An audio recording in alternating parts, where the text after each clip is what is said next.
2019년 민주연구원이 중국 공산당 중앙당교와 교류 협약을 맺었습니다.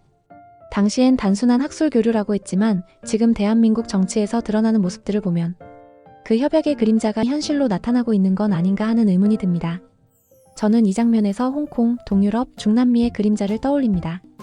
민주주의가 무너지고 그 자리에 공산주의가 출현할 때 나타나는 전형적인 패턴, 그리고 지금 한국에서 보이는 중국식 통제의 흔적 때문입니다. 먼저 홍콩입니다. 홍콩은 1997년 7월 1일 영국에서 중국으로 반환됐습니다. 이는 1984년 체결된 중영 공동선언에 따른 것이었고, 중국은 일국양제를 내세워 50년 동안 자본주의와 자유를 보장하겠다고 국제적으로 약속했습니다. 홍콩 기본법에도 고도의 자치가 명시돼 있었습니다. 그러나 약속은 곧 무너지기 시작했습니다. 2003년 중국은 홍콩의 국가보안법을 도입하려 했습니다. 시민 50만 명이 거리로 나와 반대에 무산됐지만 베이징은 멈추지 않았습니다. 2007년 전인대는 홍콩의 보통선거 즉 모든 시민이 1인 1표로 행정장관을 직접 뽑는 제도를 2017년 이후로 미루겠다고 발표했습니다. 게다가 후보 자격을 사전 심사하겠다고 못 박으면서 사실상 가짜 선거로 변질됐습니다. 2012년에는 중국식 국민교육 과목을 홍콩 학교에 의무화하려 했지만 학생들의 대규모 저항으로 무산됐습니다. 2014년 우산혁명이 터졌습니다. 수많은 학생과 시민들이 도심을 점거하며 진짜 보통선거를 요구했지만 중국은 강경 진압을 택했습니다. 이어 2019년 송환법 사태가 터졌습니다. 범죄인을 중국 본토로 인도하는 법안은 사실상 정치적 반대자까지 끌려갈 수 있다는 공포를 낳았고 시위는 걷잡을 수 없이 번졌습니다. 그러나 돌아온 건 최루탄과 곤봉뿐이었습니다.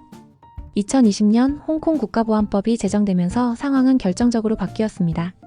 분리주의, 전복, 테러, 외세 결탁이라는 모호한 제목으로 누구든 체포될 수 있게 됐습니다.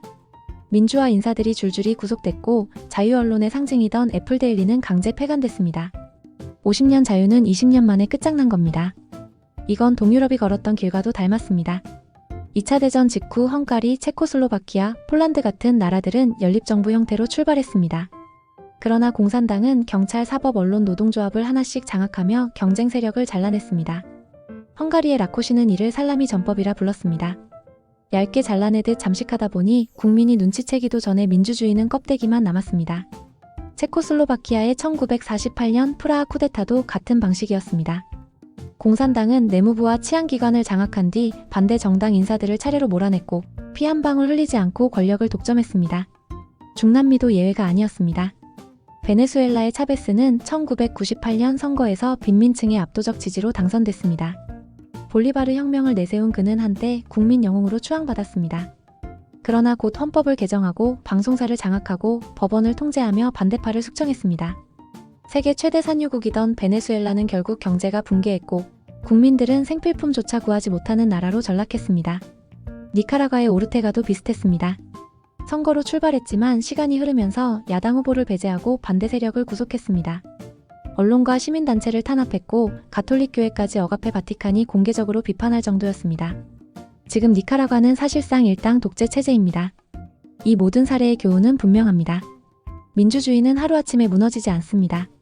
법과 제도를 조금씩 바꿔가며 국민의 경각심이 무뎌진 틈을 타 잠식됩니다. 민주주의가 무너지고 공산주의적 통제가 출현할 때 이런 전형적인 패턴이 반복되었습니다. 그리고 지금 한국에서도 이런 그림자가 보입니다. 민주당은 방송 3법을 통과시켜 공영방송 이사회를 갈아엎고 사장 선임 방식을 바꿨습니다. 언론노조는 환영했지만 야당과 학계는 방송을 정치 도구화한다는 비판을 쏟아냈습니다. 또한 검찰청 폐지를 추진해 기소는 공소청, 수사는 중대범죄수사청으로 분리하려 하고 있습니다. 명분은 개혁이지만 실제로는 권력기관 견제 균형을 허무는 조치가 될 수 있습니다. 법조계 일각에서는 정권 입맛대로 수사기소 구조를 짜는 것 아니냐는 우려가 나옵니다. 게다가 카카오톡 검열 논란까지 불거졌습니다. 정부는 안전을 내세우지만 시민들은 사생활과 표현의 자유가 침해된다며 불안해합니다. 이쯤 되면 우리는 물어야 합니다. 2019년 민주연구원이 중국 공산당 당교와 맺은 협약 정말 단순한 학술 교류였을까요? 아니면 지금 대한민국 정치가 보여주는 중국식 통제의 전조였던 걸까요? 무서운 건 권력 자체가 아닙니다. 권력을 감시하지 않고 무조건 박수만 치는 맹목적 지지자들입니다. 홍콩도 동유럽도 중남미도 우리 편이 하니까 괜찮다는 박수가 결국 자유를 지워버렸습니다. 지금 한국에서 이재명과 민주당은 개딸이라 불리는 집단의 지지를 기반으로 권력을 공고히 하고 있습니다. 그들을 개혁의 딸이라 부르며 정치적 정당성을 쌓아왔지만 저는 묻고 싶습니다.